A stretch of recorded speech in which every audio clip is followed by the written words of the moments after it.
Bismillahirrahmanirrahim. Assalamu alaikum, dear student. Hope that you would be fine by Allah's grace. And I'm sure that you must have come to know today's lecture, which we are going to study in this lecture, which is called Types of Sentences Based on Structure. हमने previous lecture में discuss किया था types of sentences based on its function. There is a difference between function and structure. तो अगर आपने वो नहीं देखा तो must watch it, I would say. And types of sentences based on structure, this topic is extremely important in write up, in English writing, because देखिए variety होनी चाहिए आपके राइट अप में. ठीक है, अब वो वैरायटी कैसे लाते हैं वो हम types of sentences based on structure के थ्रू लाते हैं. विच देखें, जो हमारा कंपेटिटिव एग्ज़ाम है या कोई सा भी एग्ज़ाम होता है या राइट अप, आप प्रोफेशनल हैं तो आपके राइट अप में वैरायटी होनी चाहिए. एक ही थीम को, एक ही सेंटेंस को, एक ही बेस्ड ऑन स्ट्रक्चर को सिर्फ नहीं हमने यूज़ करना चाहिए. हमने वैरायटी को लानी चाहिए अपने राइटअप में, जो आपके रीडर को, आपके चेकर को एक अच्छा लगे वाइल रीडिंग योर राइटअप. तो वो किस तरीके से होते हैं, कितने टाइप्स होते हैं, आज हम बिल्कुल डिटेल में ये पढ़ने वाले हैं और बहुत सिंपल वर्डिंग में. इंशाल्लाह अगर आपने ये कंप्लीट लेक्चर देखा, आई एम श्योर दैट आपको सारे कन्फ्यूजन क्लियर हो जाएंगे और आपको कमांड आ जाएगी इस types of sentences based on structure में. So let's get started. First of all we need to understand that how many types are there of types of sentences. Basically there are three basic types of sentence structure. तीन structures हैं, sentence structures हैं English में. पहला है simple, ठीक है, simple sentence structure. दूसरा है कंपाउंड सेंटेंस स्ट्रक्चर. थर्ड है कॉम्प्लेक्स सेंटेंस स्ट्रक्चर. ये तीन बेसिक है. उसके बाद हम यूज़ करते हैं कॉम्प्लेक्स कंपाउंड, या कंपाउंड कॉम्प्लेक्स भी कह सकते हैं. इसके कंप्लीट तरीका आज हम इस लेक्चर में मैं एक्सप्लेन करने वाली हूँ. तो first of all we would understand that what is sentence. Sentence होता क्या है? A group of words that gives a complete meaning, thought और आइडिया इज कॉल्ड सेंटेंस. इसको मैंने डिटेल में डिस्क्राइब किया, एक्सप्लेन किया प्रीवियस लेक्चर में. अगर आपने नहीं देखा, again I would advise you must watch it. ठीक है, अब देखें, सेंटेंस होता है जो कंप्लीट सेंस दे हमें. But on the other hand clause वो होता है, कुछ ऐसे क्लॉजेज होते हैं जो हमें कंप्लीट सेंस देते हैं, बट कुछ ऐसे होते हैं जो हमें इनकम्प्लीट सेंस देते हैं, जो सेंस कह दें तो नहीं देते हमें. ठीक है, अब जो कंप्लीट सेंस देते हैं हमें, वो क्लॉज कहलाते हैं इंडिपेंडेंट क्लॉज, जिसको हम मेन क्लॉज भी कहते हैं. ठीक है, जो हमें इनकम्प्लीट सेंस देते हैं या कह दें सेंस देते ही नहीं हैं, वो कहलाते हैं सबऑर्डिनेट क्लॉज. ये क्लॉज के टाइप्स हैं. हमने पहले सेंटेंस टाइप्स पढ़े थे वो प्रीवियस लेक्चर में. आज हम पढ़ रहे हैं sentence types of sentences based on structure. तो उसमें हम ये सीख रहे हैं कि क्लॉज के भी टाइप होते हैं. थ्री टाइप्स होते हैं इसके भी. इंडिपेंडेंट क्लॉज, जिसको हम मेन क्लॉज भी कहते हैं. सबऑर्डिनेटेड क्लॉज, जो हमें सेंस नहीं देता, डिपेंडेंट क्लॉज कहलाता है. थर्ड है रिलेटिव क्लॉज. अब वो देखें, independent clause makes sense on its own as a sentence. ये समझना बहुत इंपॉर्टेंट है. इंडिपेंडेंट क्लॉज, इंडिपेंडेंट आप खुद से इस वर्ड से अंडरस्टैंड कर सकते हैं. इंडिपेंडेंट क्लॉज को ज़रूरत दूसरे क्लॉज की नहीं होती to make its own sense complete, इसलिए ये कहलाता है इंडिपेंडेंट क्लॉज. ठीक हो गया. सबऑर्डिनेटेड क्लॉज जो होता है वो डिपेंडेंट क्लॉज कहलाता है. It doesn't make sense on its own as a sentence. Sentence हम कहते हैं किसको हैं? जो कंप्लीट सेंस देना. जो सेंस नहीं देगा वो सेंटेंस नहीं कहलाएगा, वो क्लॉज कहलाएगा, जो कहलाएगा सबऑर्डिनेटिंग क्लॉज. ठीक है, वो किस तरह यूज़ करते हैं वो आगे चल के हम सीखेंगे. रिलेटिव क्लॉज होता है जो provides extra information about a noun type of dependent clause. ये भी टाइप डिपेंडेंट क्लॉज का ही सेंस देता है. ठीक है, तीन टाइप्स होते हैं क्लॉजेस के: dependent clause, independent clause and relative clause. अब हम उसको यूज़ कैसे करते हैं वन बाय वन हम सीखेंगे. देखें, सिंपल सेंटेंस में क्या होता है? Simple sentence has one independent clause. ये बात ध्यान में रखिएगा। बहुत सिंपल वर्डिंग में मैं आपको एक्सप्लेन कर रही हूँ कि जो सिंपल सेंटेंस में होता है वो वन इंडिपेंडेंट क्लॉज होता है, और वन इंडिपेंडेंट क्लॉज क्या होता है, जो कंप्लीट सेंस दे रहा हो हमें। उसमें एक सब्जेक्ट होता है और एक वर्ब होता है बस। It contains one subject and one verb. That's all. It is also called single independent clause. ठीक हो गया कि सिंपल सेंटेंस में क्या होता है, वन क्लॉज होता है। अब वन क्लॉज किस तरह होता है, अगर मैं कहूँ उसमें क्या मेंशन हुआ है, वन सब्जेक्ट हो he, one subject, one verb हो, speaks, one verb, he speaks English, sense दे रहा है ये कंप्लीट, वो इंग्लिश बोलते हैं या वो इंग्लिश बोलता है, it is making complete sense. तो सिंपल सेंटेंस में वन इंडिपेंडेंट क्लॉज होता है, ये इंडिपेंडेंट क्लॉज है। ठीक है, she went to university yesterday, वो कल यूनिवर्सिटी गई थी, एक सब्जेक्ट है शी, एक वर्ब है वेंट। ठीक है, तो ये कंप्लीट सेंस दे रहा है हमें, तो this is called simple sentence and it is also called single independent clause. You are wasting your time, it has rained here. तो ये जो इस टाइप के सेंटेंसेस होते हैं based on structure, this is called simple sentence. ठीक है, and single independent clause भी कहते हैं। But on the other hand compound sentence में दो इंडिपेंडेंट क्लॉजेज होते हैं। ये समझना बहुत लाजमी है कि how do we format compound sentence. It must have, compound sentence has at least two independent clauses. Simple sentence में वन क्लॉज था, बट कंपाउंड सेंटेंस में दो एटलीस्ट टू इंडिपेंडेंट क्लॉजेज होने चाहिए, join together by a comma and coordinating conjunction. इन चीज़ों का भी बड़ा ध्यान रखना होता है हमें कि कंपाउंड सेंटेंस में जब हम दो इंडिपेंडेंट क्लॉज लिख रहे होते हैं उसमें कॉमा का इस्तेमाल लाजमी करना होता है। ये जैसे हमें पैराग्राफ दिया जाता है, पंक्चुएशन पैराग्राफ, उसमें भी ये चीज़ें दी गई होती हैं, सो यू मस्ट अंडरस्टैंड। और मैंने पंक्चुएशन को डिटेल में डिस्क्राइब किया हुआ है कि कोऑर्डिनेटिंग कंजक्शन एक टाइप है कंजक्शन का, वो मैंने डिटेल में सारा एक्सप्लेन किया। अगर आपने वो लेक्चर नहीं वॉच किया तो मस्ट वॉच इट, मैं इसका लिंक डिस्क्रिप्शन बॉक्स में भी प्रोवाइड कर दूंगी इंशाल्लाह। अच्छा जी, तो फैन बॉयज़ जिसको हम कोऑर्डिनेटिंग कंजक्शन है ना, उसको फैन बॉयज़ भी कहते हैं। F for, A for and for not, B for but और यट सो। ठीक हो गया। कंपाउंड सेंटेंसेस में दो इंडिपेंडेंट क्लॉज होते हैं, joined bye comma and coordinating conjunction. अब देखें, he is good at singing, isn't it making complete sense? बिल्कुल ये कंप्लीट सेंस दे रहा है।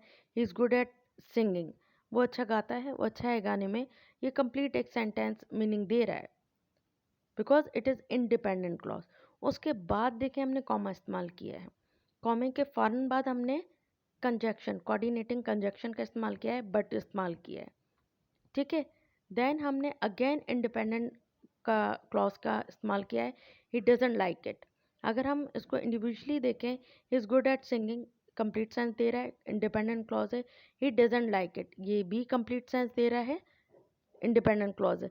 बट इनको दोनों को मर्ज करके लिखने में हमने कॉमा और कोऑर्डिनेटिंग कंजक्शन का इस्तेमाल किया है, तो ये बन गया हमारा compound sentence. Clear? So it was raining so I took an umbrella, she help them, उसने उनकी मदद की, comma, and they got happy, वो खुश हो गए। तो जो दो इंडिपेंडेंट क्लॉज हो, इंडिपेंडेंट से again I would let you know, जो कंप्लीट सेंस दे रहे हो, शी हेल्प देम बिल्कुल सेंस दे रहा है, उन्होंने उसकी, उसने उनकी मदद की, कंप्लीट सेंस है। बट हम इसको एक ही तरीके से नहीं लिख सकते ना, वैरायटी होनी चाहिए। जैसे मैंने पहले कहा, हम इसको इस तरह भी लिख सकते हैं, she help them full stop, they got happy full stop, पर वैरायटी होनी चाहिए आपके राइटअप में।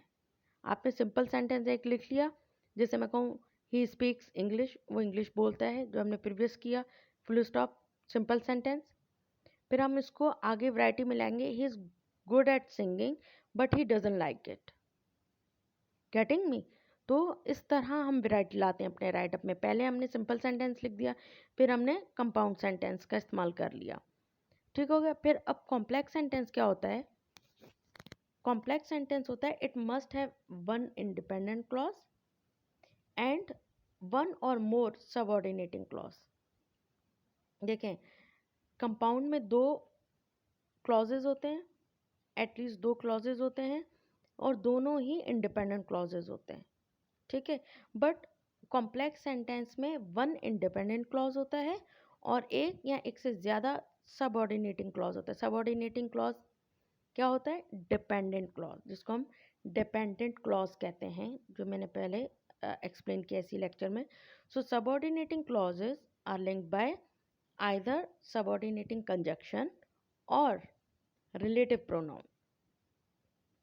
तो पहला तो आपने ये समझना है, कॉम्प्लेक्स सेंटेंस में क्या होता है, वन इंडिपेंडेंट क्लॉज होता है और एक या एक से ज़्यादा डिपेंडेंट क्लॉज होता है। और उसके जब हम डिपेंडेंट क्लॉज यूज़ करते हैं उसके साथ या तो हम रिलेटिव प्रोनाउन यूज़ करते हैं। रिलेटिव प्रोनाउन कौन से होते हैं मैंने यहाँ मेंशन कर दी हैं, who, watch, who, which, that, etcetera, ठीक है। और यहाँ फिर हम सबऑर्डिनेटिंग कंजक्शन भी यूज़ कर सकते हैं, अल्थो, after, because, since, such, like that, right. अच्छा, तो अब देखें, she brushes her teeth in the morning. अब आप ये खुद से बताइए कौन सा सेंटेंस है। एग्जैक्टली ये इंडिपेंडेंट क्लॉज है, ठीक है। इंडिपेंडेंट क्लॉज कैसे? She brushes her teeth in the morning, making sense. वो सुबह में ब्रश करती हैं, तो ये एक कंप्लीट सेंस दे रहा है।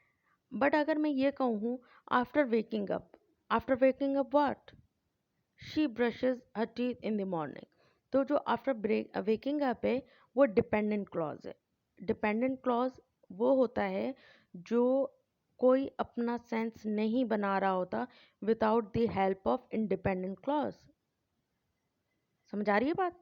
तो कॉम्प्लेक्स सेंटेंस में क्या होता है, एक इंडिपेंडेंट क्लॉज होता है, she brushes her teeth in the morning, और एक होता है डिपेंडेंट क्लॉज, जिसको हम सबऑर्डिनेट क्लॉज भी कहते हैं। So that's how we use it. मजीद एग्जाम्पल देखते हैं। अगर मैं ये आपसे कहूँ बिकॉज यू इन्वाइटेड हर, क्या आप यही पूछेंगे ना, what? Because you invited her what? She came here. तो दो ऐसे क्लॉजेस जो एक ना हो तो दूसरा सेंस ना बनाए, इसको हम कॉम्प्लेक्स सेंटेंस कहते हैं। So she came here because you invited her, वो इधर आई है क्योंकि आपने उसको इन्वाइट किया है।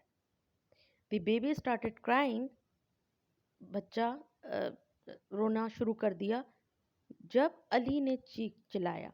देखें काफ़ी छोटे बच्चे ना डर जाते हैं, ठीक है ना, जब हम तेज़ आवाज़ में बात करते हैं या वो तेज़ आवाज़ सुनते हैं, so they get scared, right? So the baby start crying when Ali shouted, "We are going to attend the party, which is tomorrow." हम जा रहे हैं पार्टी में, which क्या है? Relative pronoun. So we are going to attend the party, हम party में जा रहे हैं, विच इज़ टुमारो। अगर हम विच इज़ टुमारो से कहें so it won't make any sense, getting me? So this is why it is called complex sentence. Again मैं थोड़ा सा रिपीट कर लूँ। सिंपल सेंटेंस में क्या होता है, इंडिपेंडेंट वन क्लॉज होता है, one subject one verb, that's all. Compound sentences में क्या होता है, दो सेंटेंसेस इंडिपेंडेंट क्लॉज होते हैं, जिसको हम कॉमा इस्तेमाल करते हैं, जिसमें एंड कंजक्शन, सबऑर्डिनेटिंग कंजक्शन का इस्तेमाल करते हैं। कॉम्प्लेक्स सेंटेंसेस में क्या होता है, उसमें एक इंडिपेंडेंट क्लॉज होता है और एटलीस्ट वन इंडिपेंडेंट क्लॉज होता है, या वन और टू हमारे डिपेंडेंट क्लॉज होते हैं, ठीक है, जिसमें हम रिलेटिव प्रोनाउन यूज़ करते हैं एंड सबऑर्डिनेटिंग कंजक्शन यूज़ करते हैं। क्लियर हो गया? अब देखें, ये बात जानना बहुत लाजमी है, which I am telling you, which is extremely important to be understood and to know about it, right? तो देखें, if a complex sentence begins with dependent clause, काफ़ी ये कन्फ्यूजन रहती है बच्चों को, इसमें कॉमा है उधर कॉमा नहीं है, वजह आप सुन लें आज। देखें, if a complex sentence begins with dependent clause, dependent clause कौन सा होता है, जो खुद से कोई सेंस ना बनाए, ठीक है, जिसको हम सबऑर्डिनेट क्लॉज भी कहते हैं। अगर उससे सेंटेंस स्टार्ट हो रहा होगा ना, तो आपने लाजमी कॉमा का इस्तेमाल करना है। जैसे मैं कहूँ अल्थो ही वाज सिक, इस नहीं आएगा, वाज आएगा, यहाँ टाइपिंग मिस्टेक है। अल्थो ही वाज सिक, देखिए making not, it's not making any sense. अल्थो he was sick what? He scored well in exam. अगर डिपेंडेंट क्लॉज से इस्तेमाल स्टार्ट होगा सेंटेंस, वहाँ आपने कॉमा का इस्तेमाल लाजमी करना है। So although he was sick comma he scored well in exam. But अगर ऐसा होता कि सेंटेंस स्टार्ट होता इंडिपेंडेंट क्लॉज से, ठीक है, अगर सेंटेंस इस्तेमाल होता इंडिपेंडेंट क्लॉज से तो हम कॉमा का इस्तेमाल नहीं करते। गेटिंग? अब जैसे मैं कहूँ ही scored well in exam although he was सिक, यहाँ कॉमा नहीं आएगा।